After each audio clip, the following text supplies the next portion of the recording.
So out of the 3 forum posts I did, 2 on RC groups and 1 on Hobby King's forums, the only one that got a reply as of the recording of this video is my Hobby King one. And basically, if you saw the original video, you'll know that I'm trying to get 4 servos to function properly and not constantly twitch.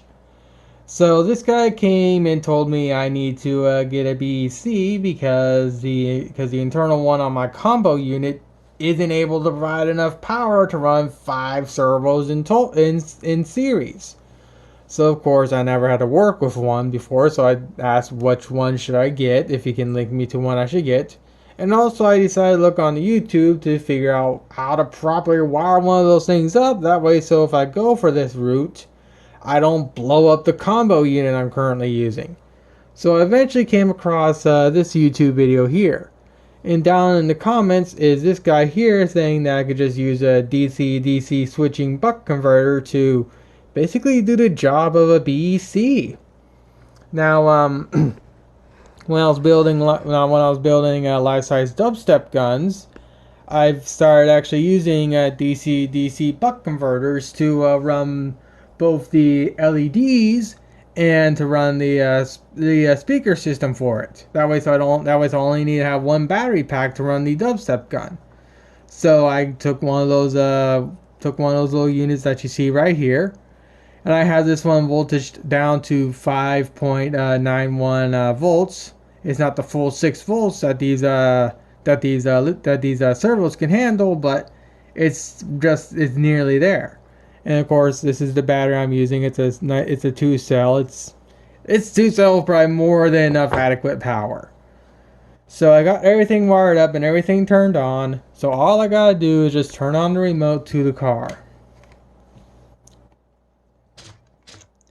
And even with me providing adequate power and even more voltage to the servos than what the remote combo unit can provide, they're still twitching.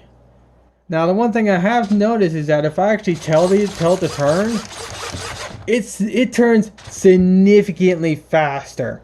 So it does go to show that this DC-DC converter unit is actually providing proper voltage and actually making these servos spin significantly faster.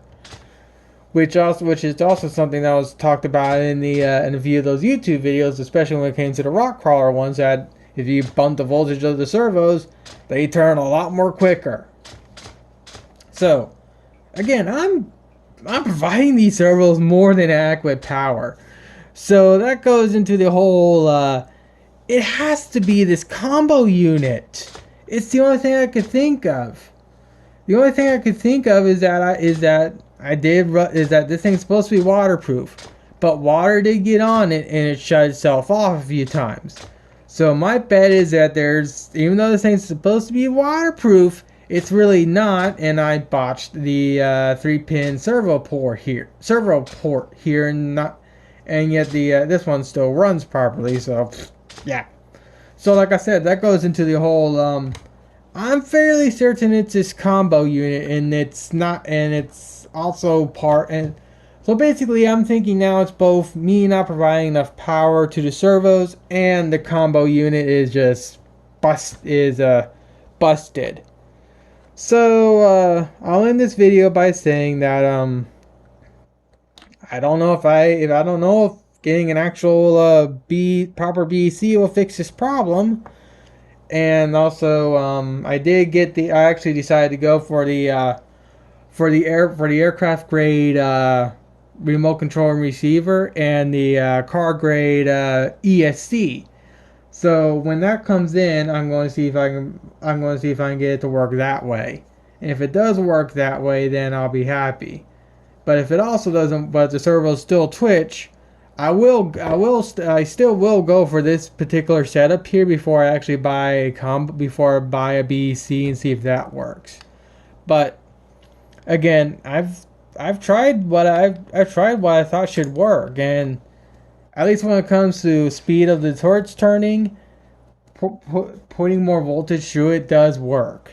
But as you clearly saw, it still twitches. So I'm still at that point of what exactly do I need to do? Do I need to, is what I'm trying to do outside of what is possible with these hobby grade stuff, or do I just make these things static? I really don't want to have to make these static at my convention, but again, I don't know what to do. Hence why I'm doing these videos, and hopefully someone can reply with proper knowledge so they can help me out.